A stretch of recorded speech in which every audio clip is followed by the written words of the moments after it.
Dear student, हम लोग आज एक नए टॉपिक पर विचार करेंगे। जैसे जीएस में लेके चलते हैं।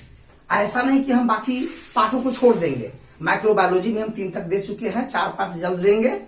और साथ में हम लोग एक और टॉपिक, जैसे मान लिया कि सेल में चले हैं तो सेल में भी हम देंगे।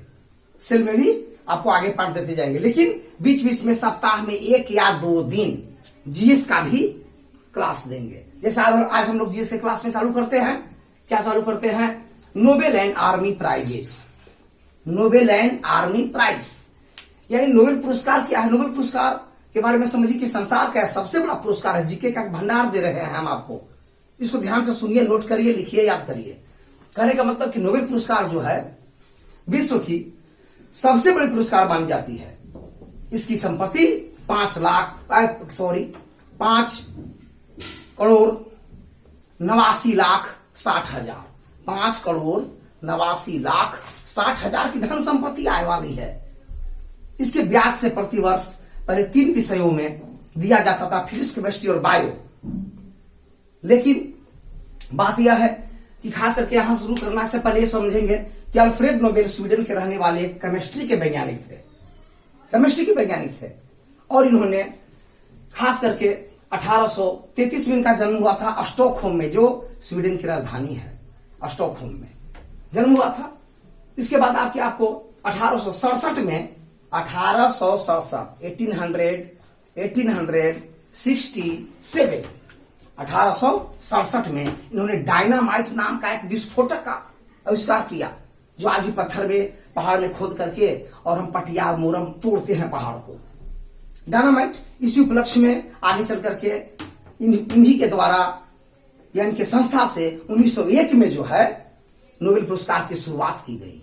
1901 में जो रोंटगेन को एक्सरे पर दिया गया था। ये सब जीके मार्क करते जाइए।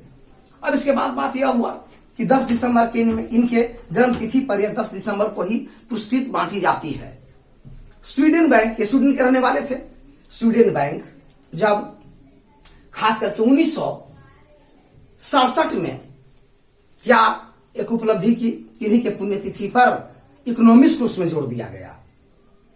और 1969 में प्रथम इकोनॉमिक्स में नोबेल पुरस्कार दिया गया था, जो बैंकिंग के क्षेत्र में अच्छी मानी जाती है। 1969 में दिया गया। फिर इसके बाद आपको शांति और साहित्य जोड़े गए। अब 6 विषय में नोबेल पुरस्कार मिलता है। फिजिक्स, केमिस्ट्री, बायो, शांति, साहित्य और इकोनॉमिक्स। आपको याद हो गया। अब इसके बाद आगे चलते हैं। ये नोबेल पुरस्कार के क्षेत्र में ऐसे कुछ को डबल बार, ट्रिपल बार भी मिल चुका है। जैसे इंटरनेशनल रेड क्रॉस कमिटी को 3 बार शांति के क्षेत्र में पुरस्कार मिल चुका है। 3 बार। और डबल वाले तो जैसे 1903 में मैडम क्यूरी, रेडियो एक्टिविटी और रेडियम पर डबल मिला इनको। साथ में है, यहां देखिए आपको पॉलिंग है शांति के क्षेत्र में, बार्बिन है फिजिक्स के क्षेत्र में, और सेंगर नाम के वैज्ञानिक हैं केमिस्ट्री के क्षेत्र में। पॉलिंग, बार्बिन, सेंगर, ये तीनों को जो है डबल पुरस्कार मिल चुके हैं। और ये क्यूरिन चौथे में है, जो 1903 में इनको भी डबल पुरस्कार दिया गया है। इस तरह से रिकॉर्ड बनाइए, याद करते रहिए। हमारे देश में नाम लेते हैं। नोबेल पुरस्कार जीतने वाले बहुत ही कम महापुरुष हैं, लेकिन फिर भी उनका लिस्ट इस तरह से है कि रविंद्रनाथ टैगोर यानी साहित्य के क्षेत्र में 1913 में इनको आपको नोबेल पुरस्कार मिला था। वो गीतांजलि पुस्तक पर मिली थी। गीतांजलि एक इनकी लिखी गई कृति है, और इनको एक अंग्रेज अफसर अनुवाद करके ले गया, और इंग्लैंड में पूरा इनका चर्चा हुआ गीतांजलि की। और चर्चा होने के कारण ये जो है मशहूर हो गए। इन्हें नोबेल पुरस्कार 1913 में दिया गया। सीवी रमन का नाम आपको बताया जा रहा है कि रमन इफेक्ट भारत के वैज्ञानिक थे, आपको फिजिक्स के वैज्ञानिक थे। इन्हें 1930 में नोबेल पुरस्कार दिया गया रमन प्रभाव पर। रमन प्रभाव क्या है ये सब आगे पढ़िएगा साइंस में। इसके बाद आपको आते हैं मदर टेरेसा। नहीं, इससे पहले खुराना की बात करते हैं। पूरा नाम है इनका डॉक्टर हरगोविंद खुराना। उन्होंने अमेरिका में जाकर कृत्रिम जीन का निर्माण किया था। 1968 में इसको नोबेल पुरस्कार दिया गया, सम्मानित किया गया इनको। बाद में आते हैं मदर टेरेसा, जो शांति के क्षेत्र में, जो बंगाल में एक क्लब खोले हुए थे, गरीबों को मदद करते थे। रोगियों को ठीक करते थे। 1979 में इनको आपको शांति पुरस्कार दिया गया। फिर इसके बाद चंद्रशेखर आते हैं, 1983 में इनको फिजिक्स में दिया गया। अमर्त्य सेन बंगाल के हैं, यानी 1998 में इनको इकोनॉमिक्स में दिया गया, जो बैंकिंग क्षेत्र का एक अर्थव्यवस्था होती है, बैंकिंग क्षेत्र का व्यवस्था। अब VS नारायण को साहित्य में 2001 में पुरस्कार दिया जाता है। इस पुरस्कार में क्या क्या मिलता है, ये तो लिस्ट आप समझ गए, नोट कर लीजिएगा कॉपी पर। इसके बाद आगे समझेंगे हम लोग कि इस पुरस्कार में खास करके आपको दिया जाता है, क्या क्या चीज दिया जाएगा। अर्थव्यवस्था यानी पैसे कुछ दिए जाते हैं, कुछ का अधिक ही दिया जाता है। डिप्लोमा दिया जाता है।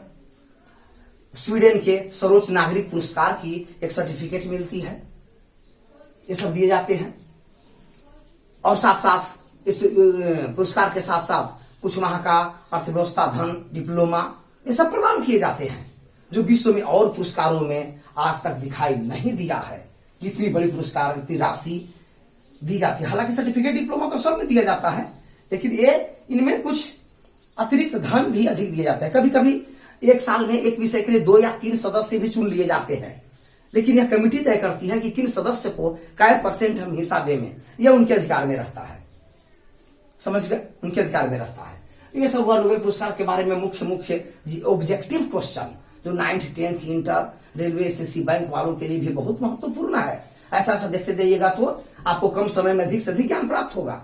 अब इसके बाद समझते हैं, थोड़ा आ जाते हैं हम लोग भारत का नागरिक पुरस्कार। ये तो नोबेल था विश्व का सबसे ऊंचा पुरस्कार। अब भारत का सबसे ऊंचा नागरिक पुरस्कार सर्वोच्च है, आपको खास करके परम, जैसे कहने का मतलब फिर से एक बार समझिए कि सर्वोच्च नागरिक पुरस्कार इंडिया में जो है, सर्वोच्च पुरस्कार के नाम से किनको हम जानते हैं।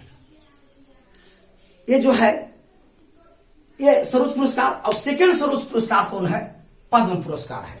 सर्वोच्च पुरस्कार की थोड़ा सा चर्चा हम इसके बाद करेंगे, पहले कर लेते हैं पद्म पुरस्कार।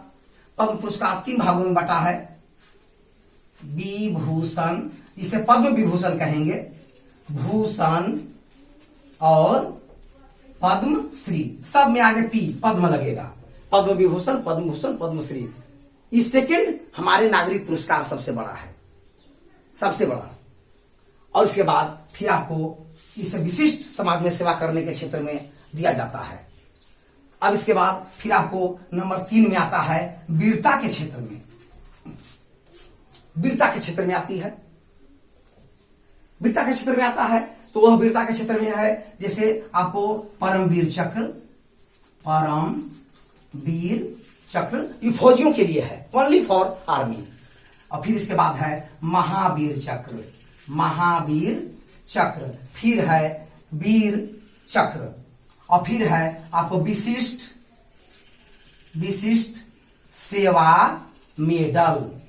विशिष्ट सेवा मेडल के आपको 2 भाग हो जाते हैं, जिसमें आपको है अशोक चक्र और जीवन रक्षा चक्र, जिसको हम कहते हैं अशोक चक्र और जीवन रक्षा चक्र, जीवन रक्षा चक्र।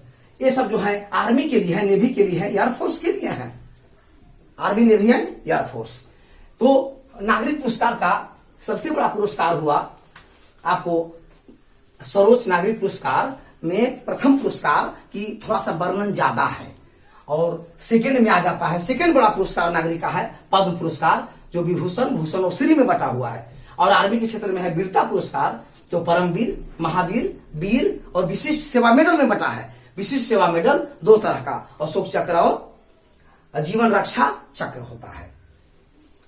तो एक बात समझे कि रत्न, भारत रत्न पुरस्कार सर्वोच्च नागरिक पुरस्कार है इंडिया का। भारत रत्न, जो ऐसा कार्य करने वाले व्यक्ति को देश में दिया जाता है, जो ऐसा काम किया हो जो लगभग अद्वितीय हो, या फिर वैसा कार्य जो देश के कल्याण के काम में आया हो, वैसा काम सबको नहीं कर सकता। वो सब जो है सर्वोच्च नागरिक पुरस्कार में टॉप आता है भारत रत्न पुरस्कार। और सेकंड टॉप में, नागरिक पुरस्कार के सेकंड टॉप में आया आपको पद्म पुरस्कार, पद्म विभूषण, भूषण और श्री में बटा है।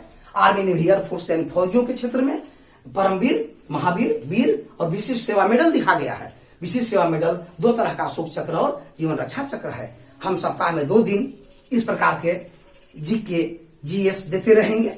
इसमें आपको देखिए मिलाइए तो आपको 25-30 जीके बन गया और सुनने में ज्यादा याद होता है। इसीलिए हमारे हौसला बढ़ाने के लिए और बाकी के देने के लिए समय समय पर आप देते सब्सक्राइब लाइक करते रहें और हम आपसे जुड़े रहें, यही हमारी इच्छा है। और सब खुश रहिए। याद करिए पुरस्कार के अगले जो है कड़ी में हम आपसे मिलेंगे, फिर इतना याद करिए।